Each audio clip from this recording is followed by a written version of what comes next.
প্রিয় দর্শক, আপনাদের সবাইকে স্বাগত জানাচ্ছি এনটিভির প্রতিদিনের আয়োজন স্বাস্থ্য প্রতিদিন অনুষ্ঠানে। আপনাদের সঙ্গে আছি আমি ডাক্তার সানজিদা হোসাইন। দর্শক, যে বিষয়টি নিয়ে আজ আলোচনা করব সেটি হচ্ছে বন্ধ্যাত্বের চিকিৎসা। এই বিষয়টি নিয়ে আলোচনার জন্য আমাদের স্টুডিওতে আজ উপস্থিত আছেন একজন বিশেষজ্ঞ চিকিৎসক। চলুন পরিচিত হওয়া যাক আমাদের আজকের অতিথির সাথে। ডাক্তার মোহাম্মদ রফিকুল ইসলাম ভুইয়া ১৯৮৫ সালের সেপ্টেম্বরে ফেনী জেলায় জন্মগ্রহণ করেন। তিনি ২০১০ সালে খুলনা মেডিকেল কলেজ থেকে এমবিবিএস ডিগ্রি অর্জন করেন। এরপর তিনি চিকিৎসা বিজ্ঞানে উচ্চতর এমসিই ডিগ্রি লাভ করেন। বর্তমানে তিনি অ্যাপোলো হাসপাতালের ফার্টিলিটি বিভাগের বিশেষজ্ঞ হিসেবে কর্মরত আছেন। আপনাকে স্বাগত জানাচ্ছি। ধন্যবাদ। বন্ধ্যাত্ব চিকিৎসা বা বন্ধ্যাত্বের চিকিৎসায় যাবার আগে আমি শুরুতে একটু ছোট করে জানতে চাইবো আপনার কাছ থেকে ইনফার্টিলিটি বা বন্ধ্যাত্ব বলতে আসলে কি বোঝায়? খুব সংক্ষেপে যদি বলি, স্বামী স্ত্রী একসাথে থাকছে কমপক্ষে 1 বছর, কিন্তু তাও যদি তারা কনসিভ না করে তখন তাকে আমরা বন্ধ্যাত্ব রোগী বলতে পারি। অনেক ক্ষেত্রে কিন্তু আমরা শুনতে পাই যারা রোগী আছেন বা এই জাতীয় সমস্যা নিয়ে আছেন যে অনেক দিন ধরে একসাথে আছি, তারপরও এই সমস্যা হয়েছে বা সন্তান হচ্ছে না। সেটি আসলে কেন হয়েছে? অনেক দিন যদি না থাকার পরেও যদি প্রেগনেন্সি না আসে তাহলে তার কিছু প্রবলেম থাকতে পারে। যদি স্বামীর ক্ষেত্রে যদি আমরা বলি তাহলে শুক্রকীটে হয়তো বা কিছু প্রবলেম থাকতে পারে, এবং যদি ওয়াইফের দিক থেকে যদি আমরা বলি তার হয়তো বা কিছু হরমোনাল প্রবলেম থাকতে পারে, যেমন তার হয়তো বা ওভারিতে রেগুলার ওভুলেশন হয় না, অর্থাৎ এগ রিলিজ হয় না। যখন একটা রিলিজ হয় তখন এটা টিউব দিয়ে আসে, টিউবে যদি প্রবলেম থাকতে পারে, টিউবে যদি পানি অথবা ব্লক থাকে তাহলে প্রেগনেন্সি আসার সুযোগ নেই। তারপর যদি আমরা জরায়ুতে আসি, ইউটেরাসে হয়তো বা কোনো এক ধরনের টিউমার বা আদার্স কোনো একটা কারণে কোনো ম্যালফরমেশন হতে পারে, এসব কারণে হয়তো বা তার প্রেগনেন্সি নাও আসতে পারে। আচ্ছা, কি কারণে এই সমস্যা হচ্ছে সেটি বোঝার জন্য কি কি ধরনের ইনভেস্টিগেশন সাজেস্ট করেন আপনারা? হ্যাঁ, যদি আমরা মেল ফ্যাক্টর যদি আমরা দেখতে চাই তাহলে আমরা প্রথমে বলবো যে একটা বেসিক সিমেন অ্যানালাইসিস করি। বেসিক সিমেন অ্যানালাইসিসে দেখা যাবে হয়তো বা রিপোর্ট আসতে পারে অ্যাজোস্পার্মি অথবা স্পার্ম নীল, অলিগোস্পার্মি আসতে পারে, স্পার্ম খুব অল্প আছে, স্থেনোজোস্পার্মি আসতে পারে, যেমন স্পার্ম পরিমাণটা হয়তো বা গতি প্রকৃতি এটা ঠিক নেই, ট্যাটারোজোস্পার্মি আসতে পারে, যে স্পার্মের যে সাইজ শেপ আছে এটা অ্যাবনর্মাল আছে। আমরা যেটা দেখতে পাই যে আমাদের যে টেস্টগুলো আমরা হচ্ছে সিমেনের রিপোর্টে সেটা দেখতে পাচ্ছি যে একটা জাস্ট নর্মাল একটা মাইক্রোস্কোপ দিয়ে তারা 40-50 মিলিয়ন স্পার্ম সম্পর্কে তারা জাস্ট একটা রিপোর্ট করছে, অলিগো স্থেনোজোস্পার্মিয়া। কিন্তু আমরা যখন দেখতে যাই অ্যাজ এ ইনফার্টিলিটি স্পেশালিস্ট, আমরা কিন্তু আমাদের সে স্কোপ আছে, আমরা 40 ইঞ্চি একটা মনিটরে অনলি 1 স্পার্ম আমরা অ্যানালাইসিস করি। যার ফলে আমরা বুঝতে পারি শুধু একটা স্পার্ম আপনারা অ্যানালাইসিস করছেন, নট 40-50 মিলিয়ন। যার ফলে আমরা যে অ্যানালাইসিস রিপোর্ট দিই সেটা মানে খুবই ভ্যারি করে, যেটা হচ্ছে যে ডায়াগনস্টিক ব্যাপার থেকে। আর সেই স্পার্মের কোয়ালিটিটা ইনফার্টিলিটি স্পেশালিস্ট যেটা বলবেন সেটাই আসলে অ্যাকচুয়ালি কারেক্ট, এবং বাংলাদেশে ইনফার্টিলিটি স্পেশালিস্ট সংখ্যা খুব কম। আচ্ছা, তাহলে আর আমরা যদি ফিমেলের ব্যাপারে যদি আসি তাহলে আমরা যদি টিউবের যদি প্রবলেম থাকে তাহলে আমরা এটা হিস্টেরোসালফিঙ্গোগ্রাম আছে, সেটা আমরা বুঝতে পারবো যে প্রবলেমটা হচ্ছে কিনা। যদি এগ রিলিজ না হয় তাহলে আমরা বুঝতে পারবো সিরাম প্রোজেস্টেরন নামে একটা হরমোনাল টেস্ট আছে যে এগ রিলিজ হয় কিনা। এছাড়া আমরা নর্মাল একটা আলট্রাসোনোগ্রাফি করে বুঝতে পারবো যে ওভারঅল তার জরায়ু, টিউব এবং ওভারির রিলেশনটা কেমন আছে। আচ্ছা, তার উপর ভিত্তি করে আপনাদের ম্যানেজমেন্ট হয়ে থাকে। কি কি ধরনের প্রসিডিউর আপনারা এই ক্ষেত্রে অ্যাপ্লাই করে থাকেন? ইনফার্টিলিটি স্পেশালিস্ট হিসেবে আমি যেসব ম্যানেজমেন্টের কথা বলবো, যেগুলো গতানুগতিক ম্যানেজমেন্টে আমি নাইবা বললাম, সেখানে যেটা নর্মালি যেটা হয় যে আমাদের দেশে গাইনোকোলজিস্টরা দেখা যাচ্ছে যে কিছু ওভুলেশন ইন্ডিউসিং ড্রাগ দিয়েছে, বলছে যে তুমি এটা খাও মাসিকের এততম দিন থেকে এততম দিন, তারপরে হাজবেন্ডের কাছাকাছি সাধারণত হচ্ছে। কিন্তু আমরা একটু ডিফার করি, আমরা অ্যাডভান্স টেকনোলজিতে আমরা ইউজ করি। আমরা যেমন করি আইইউআই হচ্ছে ইন্ট্রাইউটেরাইন ইনসেমিনেশন। এখানে যেটা করা হয়, ওনারা যেটা করছেন তাই আমরা করব, তার সাথে আমরা যেটা করব হাজবেন্ডের স্পার্মটাকে গুড কোয়ালিটির স্পার্মটা ব্যাড কোয়ালিটি থেকে আমরা সেপারেট করে ফেলবো, করে আমরা একটা চিকন একটা ক্যাথেটার দিয়ে আমরা ওয়াইফের জরায়ুতে দিয়ে দেবো। এর ফলে ব্যাপারটা হচ্ছে এরকম যে রাস্তায় অনেক ট্রাফিক আছে, রিক্সা আছে, আপনি রিক্সাগুলোকে সরিয়ে দেন, তাহলে আপনার যে ফার্স্ট স্পিড গাড়িটা ইজিলি যেতে পারবে। ঠিক সেরকম যে আইইউআইতে যেটা করা হয় অ্যাকচুয়ালি তা হচ্ছে হাজব্যান্ডের ভালো কোয়ালিটির স্পার্মটা ওয়াইফের ইউটেরাসে দিয়ে দেওয়া। এটা খুব সিম্পল, এবং এক্ষেত্রে সফলতা প্রায় যারা ইনফার্টাইল কাপল তাদের 25% পর্যন্ত সফল হয়ে যাচ্ছে। এরপরে যদি আমি আসি আরও অ্যাডভান্স টেকনোলজি, সেক্ষেত্রে আমরা আইভিএফ করি, যে দেখা যাচ্ছে কি টিউবের মধ্যে পানি জমে আছে, সেক্ষেত্রে আমরা এগুলো আমরা বের করে নিয়ে আসি এবং হাজবেন্ডের স্পামটা বাইর করে নিয়ে আসি। এটা যদি টিউবে পানি জমে থাকে সেক্ষেত্রে আপনারা করেন? সেক্ষেত্রে বা টিউব ব্লক থাকলে। আচ্ছা, এটা হচ্ছে লেটেস্ট আইভিএফ টেকনিক, মানে ইনফার্টিলিটি টেকনিক। এটা হচ্ছে টেস্ট টিউব আমরা যেটা বলি অ্যাকচুয়ালি, এটা হচ্ছে টেস্ট টিউব। অর্থাৎ এগুলো বের করে আমরা টেস্ট টিউবের মধ্যে নেব, হাজবেন্ডের স্পামটাও টেস্ট টিউবের মধ্যে নেব, আমরা বাচ্চাটা ফোটাবো টেস্ট টিউবের মধ্যে। বাচ্চাটা হওয়ার পরে আমরা ওয়াইফে জরায়ুতে দেবো। এরপরেও অনেক সময় দেখা যায় কি সেই ওয়াইফের বা হাজবেন্ডের স্পাম দেখা যাচ্ছে কোয়ালিটি সেরকম না, যে দুর্বল কোয়ালিটি, সেক্ষেত্রে আমাদেরকে যেটা করতে হয় আমরা আইসিএসআই পদ্ধতিতে আমরা যাই। দেখা যাচ্ছে কি হাজবেন্ডের স্পাম এমন যে এমন স্পিড, এত অল্প স্পিড যে ইজিলি সে ওয়াইফের মানে এগের মধ্যে ঢুকতে পারছে না।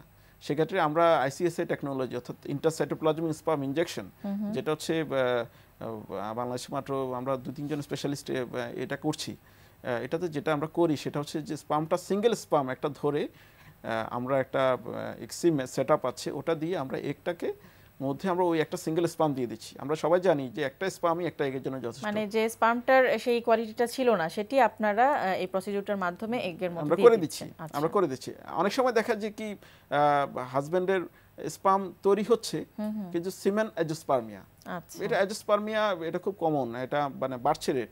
সেক্ষেত্রে আমরা যেটা করি তা হচ্ছে হাজবেন্ডের স্পাম দেখা যাচ্ছে কি আমি সিমেনে পাচ্ছি না, কিন্তু দেখতে পাচ্ছি যে আমি টেস্টিস অর্থাৎ অন্ডকোষে যেটা জমে আছে, সেক্ষেত্রে আমি নিডেল দিয়ে আমি স্পামটা ওখান থেকে কালেক্ট করতে পারি।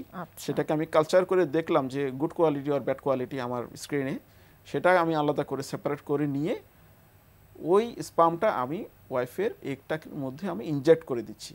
অর্থাৎ যাদের নর্মালি সবাই বলছে যে তুমি প্রেগনেন্ট হতে পারবা না, তোমার প্রেগনেন্সি আসার সুযোগ নেই, তোমার হাজবেন্ডের স্পাম নেই, কিন্তু এই অবস্ট্রাকটিভ অ্যাজোস্পার্মিয়া অর্থাৎ এরকম সিচুয়েশনে আমরা এই টেকনোলজির মাধ্যমে এটা সলভ করে দিতে পারি। চমৎকার, এবং এটি বাংলাদেশে আপনারা করছেন খুব সফলভাবে। জি।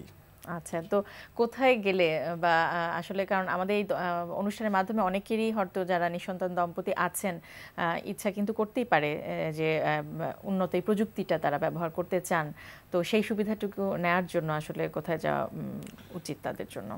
আমরা ঢাকা অ্যাপোলো হসপিটালে আমরা আছি। আমরা অ্যাপোলো হসপিটালে আমাদের মোর দেন 300 আইভিএফ বেবি অলরেডি জন্মগ্রহণ করেছে। আমরা প্রচুর পরিমাণে এই কেসগুলো করছি। এর সাথে আমাদের আরও কিছু আমরা সুপার স্পেশালাইজড টেকনোলজি আমরা সাপোর্ট দিচ্ছি। যেমন আমাদের ক্যান্সার পেশেন্ট, যেসব ক্যান্সার পেশেন্ট আছে তাদের দেখা যাচ্ছে কি কেমোথেরাপি রেডিওথেরাপি নেওয়ার পরে হাজব্যান্ডের ক্ষেত্রে স্পাম চলে যাচ্ছে, ওয়াইফের ক্ষেত্রে এগ চলে যাচ্ছে।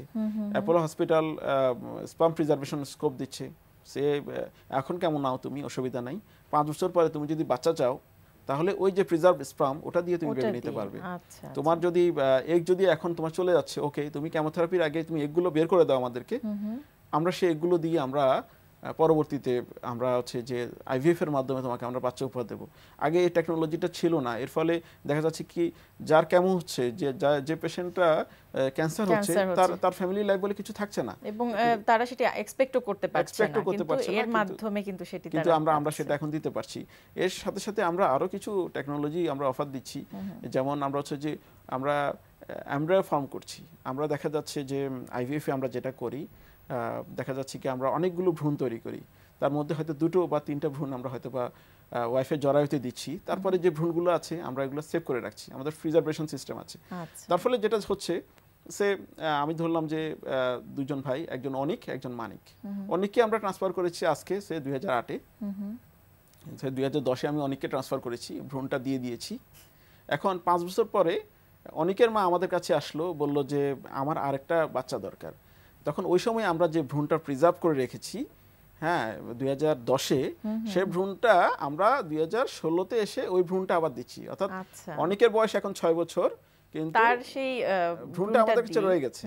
তো সে এখন আমরা 2016-তে এসে হয়তো আমরা ভ্রূণটা দিয়েছি, এবং মানিকের জন্ম হলো 2017-তে। তার মধ্যে একই সময় আমরা ভ্রূণটা তৈরি করছি, কিন্তু তাদের বয়সের ডিফারেন্স হয়ে গেল, একজনের জাস্ট নবজাতক, আরেকজন 7 বছর। অর্থাৎ এই যে সুযোগটা আমাদের আছে যে ফার্টিলিটি যে টোটাল যে উইন্ডো, আমি বলবো উইন্ডো, সেই উইন্ডোটাকে অনেক বেশি এক্সপান্ড করার স্কোপ আছে আমাদের। অবশ্যই, এবং আপনারা করছেন অত্যন্ত উন্নত এই প্রযুক্তিটা বাংলাদেশে যে আছে সেটি আসলে এখনো অনেকেই কিন্তু জানেন না। তো কি মনে হয় যে দেশের বাইরে যারা এই কারণে যাচ্ছেন সেই সমান ফ্যাসিলিটিটা এখানে কি তারা পেতে পারেন কিনা? দেশের বাইরে যারা যাচ্ছেন আমি তাদের উদ্দেশ্যে বলবো যে আমাদের আইভিএফ সাপোর্ট ইন্টারন্যাশনাল স্ট্যান্ডার্ড, আমরা যে পরিমাণ প্রেগনেন্সি দিচ্ছি, আপনারা উন্নত বিশ্বের অনেক হসপিটালও সেটা দিচ্ছেন। আর উন্নত বিশ্বে বলতে পার্সোনালি তো আমাদের এক্সপিরিয়েন্স আছে, আমি পার্সোনালি সিঙ্গাপুরে ছিলাম, ইউকেতে ছিলাম, যার ফলে ইন্ডিয়াতে তো আছেই, তো সেগুলো সম্পর্কে আমাদের খুব ক্লিয়ার আইডিয়া আছে। আমরা দেখতে পাই যে আমাদের যে সার্ভিস বা আমরা যে ফ্যাসিলিটি দিচ্ছি পেশেন্টদেরকে, এটা উন্নত বিশ্বে কোনো অংশে কম না। আর যারা প্রবাসী যারা থাকছেন তাদের জন্য স্কোপ থাকছে যে আমি হাজব্যান্ড দেখা যাচ্ছে দেশের বাইরে আছে, কিন্তু হাজব্যান্ড যদি একটা সময়, যে কোনো একটা সময় তারা তো দেশে আসেন, তারা যদি স্পামটা প্রিজার্ভ এখানে করে যান, তাহলে ওই স্পাম দিয়ে কিন্তু ওয়াইফ ইজিলি বাচ্চা নিতে পারে। নট দ্যাট ওয়াইফকে হাজব্যান্ডকে এখানে থাকতেই হবে। এই প্রবলেম কিন্তু ইজিলি সলভ করা যায়। ইভেন আমরা বিদেশি পেশেন্টদেরকেও কাজ করি, দেখা যাচ্ছে কি তারা স্পাম দিয়ে চলে যাচ্ছেন, তারা এগ দিয়ে চলে যাচ্ছেন, আমরা ফর্ম করে এখানে রেখে দিয়েছি। তারা ফিল করছেন যে না, ওই সময় আমি একটু ফ্রি আছি, 6 মাস পরে তখন আমি বাচ্চার জন্য আসবো, আমাদেরকে মেল করে দিল, আমরা সেভাবে রেডি করে রাখি, তারপর আমরা সে ভ্রূণটা ওনাকে এড্রেসে দিয়ে দিই। খুব সহজে সেটি সম্ভব, এবং বাংলাদেশে খুব সফলভাবে আপনারা করছেন। এই উদ্যোগ যাতে সবাই জানতে পারে, প্রচার যাতে আরো বেশি হয়, সেই আশা করব। অনেক অনেক ধন্যবাদ। অনেক ধন্যবাদ আপনাকে। প্রিয় দর্শক, আমরা শুনছিলাম বন্ধ্যাত্বের উন্নততম প্রযুক্তি, যেগুলো বাংলাদেশে খুব সহজেই গ্রহণ করা সম্ভব যে কোনো নিঃসন্তান দম্পতির পক্ষে, সেই বিষয়টি নিয়ে বেশ কিছু গুরুত্বপূর্ণ তথ্য। আশা করছি যে এই তথ্যগুলো আমরা আজ জানতে পারলাম সেগুলো আপনাদের উপকারে আসবে। এই পর্যায়ে নিচ্ছি একটি ছোট্ট বিরতি, বিরতির পর ফিরে আসছি, আমাদের সঙ্গেই থাকুন। প্রিয় দর্শক, বিরতির পর আবার স্বাগত জানাচ্ছি স্বাস্থ্য প্রতিদিনে। এখন আপনাদের জন্য রয়েছে আমাদের নিয়মিত আয়োজন সুস্থ দেহ সুস্থ মন। আজকে আমরা শুরু করব কিভাবে চেস্টটাকে আমরা ফোকাস করব। তবে চেস্টটাকে ফোকাস করার জন্য যেটা আমরা বলেছিলাম যে ফিক্স করার জন্য, যে মানে উইকনেসগুলো ফেস করার জন্য, চেস্টের কিন্তু সবচেয়ে ভিজিবল পার্ট হচ্ছে ইনক্লাইন পার্ট। তো আমরা প্রথমে শুরু করব ইনক্লাইন পার্টটাকে কীভাবে আমরা ভিজিবল করব, খুব শর্টকাট এর মাধ্যমে, কিছু মুভমেন্টের মাধ্যমে কীভাবে ইনক্লাইনটাকে আমরা মোর ডেভেলপ করতে পারি, সেই জিনিসটা আমরা করবো, দেখাবো। তবে আমরা এক্সারসাইজটা, আমরা যে বেসিক মুভমেন্ট আমরা দেখাচ্ছি হচ্ছে ডাম্বল অ্যান্ড চিন আপ দিয়ে। এটা হচ্ছে সবার জন্য খুব ইজি দেখে আমরা এক্সারসাইজটাকে করেছি বা চুজ করেছি। কিন্তু কারো যদি এই ধরনের অন্য কোনো চয়েস থাকে, সাপোজ তারা যদি ফ্রি ওয়েট দিয়ে করতে চায়, যদি বারবেল দিয়ে করতে চায়, অথবা স্মিথ মেশিনে করতে চায়, অথবা অন্য কোনো মেশিনের মাধ্যমে যদি করতে চায়, তাদের সুবিধা অনুযায়ী, চয়েস অনুযায়ী যে কোনো মেশিন তারা চুজ করে ওইভাবে তারা করতে পারবে। তো এখন আমরা দেখাবো যে কীভাবে মুভমেন্টটা করবো, সেটাও আমরা কিন্তু সুপার সেটের মাধ্যমে করবো। খালি একটা জিনিস হচ্ছে, আমরা সবসময় চেস্টটাকে যেটা জিনিসটা করবো, চেস্ট এবং ল্যাটসটাকে আমরা একসাথে ডেভেলপ করার করবো, চেষ্টা করবো। দ্য রিজন ইজ, চেস্টটা তখনই কিন্তু 100% ডেভেলপমেন্ট হয় যদি চেস্টের যদি কন্ট্রাকশন এক্সারসাইজ, এটার সাথে যদি কোনো স্ট্রেচিং, কোনো মুভমেন্ট যদি থাকে। এই জন্য যে জিনিসটা আমরা করছি, যে আমরা জানি যে ল্যাটসের যে এক্সারসাইজগুলো, ব্যাক মাসেলের যে এক্সারসাইজগুলো, সেগুলো করতে নিলে চেস্টটা কিন্তু ইনডাইরেক্টলি কিন্তু স্ট্রেচড আউট হয়ে যায়। তো এই জন্য আমরা কী করবো, প্রত্যেকটা চেস্টের এক্সারসাইজটা আমরা ল্যাটসের সাথে ইনক্লুড করবো, যাতে কন্ট্রাকশন এবং স্ট্রেচিং একসাথে আমরা করতে পারি। এখন দেখুন আমরা কীভাবে চেস্টের ফার্স্ট মুভমেন্টটা আমরা করছি। ওকে সাজ্জাদ, রেডি?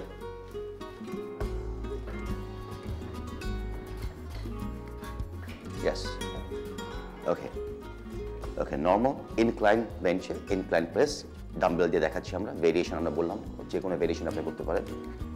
Yes, ready? ওকে। রিপিটেশনের ক্ষেত্রে কিন্তু আমরা বলেছিলাম যারা বিগিনার্স, তার মানে যেহেতু এটা আপার পোর্শন, বিগিনার্সটা করবেন হচ্ছে অ্যাটলিস্ট 15 রেপিটেশন, 12 to 15। ইন্টারমিডিয়েটটা করবেন হচ্ছে 8 to 12, আর অ্যাডভান্সটা করবেন 4 to 6। Yes, okay, stop. Okay, এটার সাথে একদম স্ট্রেটলি উইদাউট রেস্ট যে জিনিসটা সে করবে, go for the chin up. Yes, ready? এটা হচ্ছে non stop motion. Non stop মোশনে কিন্তু সেই জিনিসটা এটা করবে। Yes, okay, stop. ওকে, এই জিনিসটা করবে হচ্ছে 5 সেটস। ওকে, এখন আমি বলছি যে চিন আপটা কীভাবে তারা রিপিটেশন তারা করবে, যেটা আমরা বললাম যে 15 রিপিটেশন অথবা 8 to 12 অথবা 4 to 6।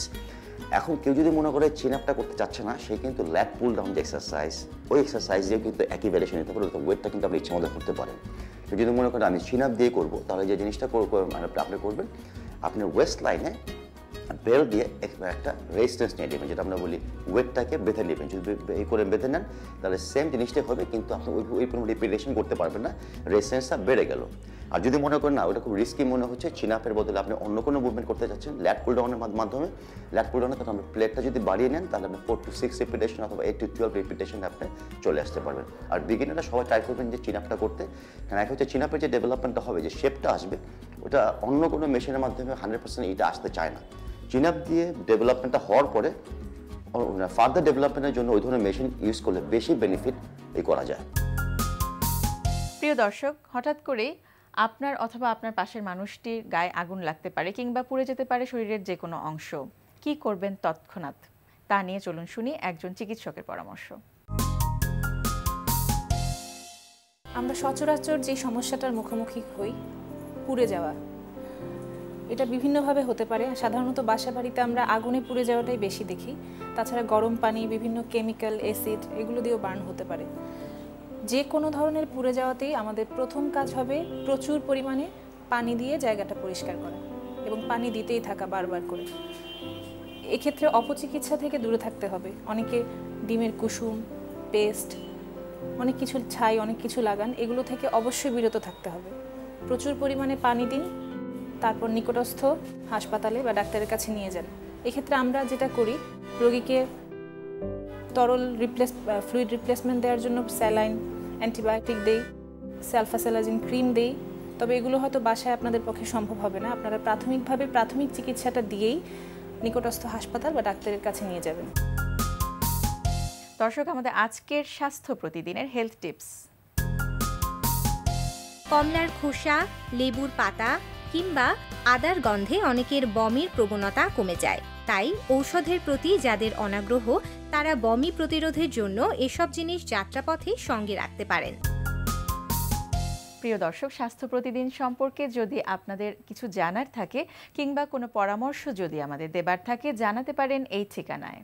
প্রযোজক স্বাস্থ্য প্রতিদিন, এনটিভি, বিএসসি ভবন, 7 তলা, 102 কাজী নজরুল ইসলাম এভিনিউ, কারওয়ান বাজার, ঢাকা 1215। ফ্যাক্স 914338 থেকে 7 পর্যন্ত, অথবা ইমেল করুন স্বাস্থ্যপ্রতিদিন@ntvbd.com এই ঠিকানায়। দর্শক, স্বাস্থ্য প্রতিদিনের আগামী পর্বে আপনাদের জন্য যা থাকছে: শরীরের দুই পাশে দুইটা কিডনি থাকে, একটা সিমের বিচের মতো 9 সেন্টিমিটার লম্বা।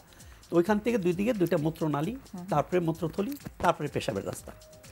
এই যে ট্রাক, কিডনি, মূত্রনালী, মূত্রথলি, পেশাবের রাস্তা, এই ট্রাকটাকে যখন ইনফেকশন হয় বা এর প্রদাহ হয়, সেটাকে আমরা ইউরিন ট্রাক বলি।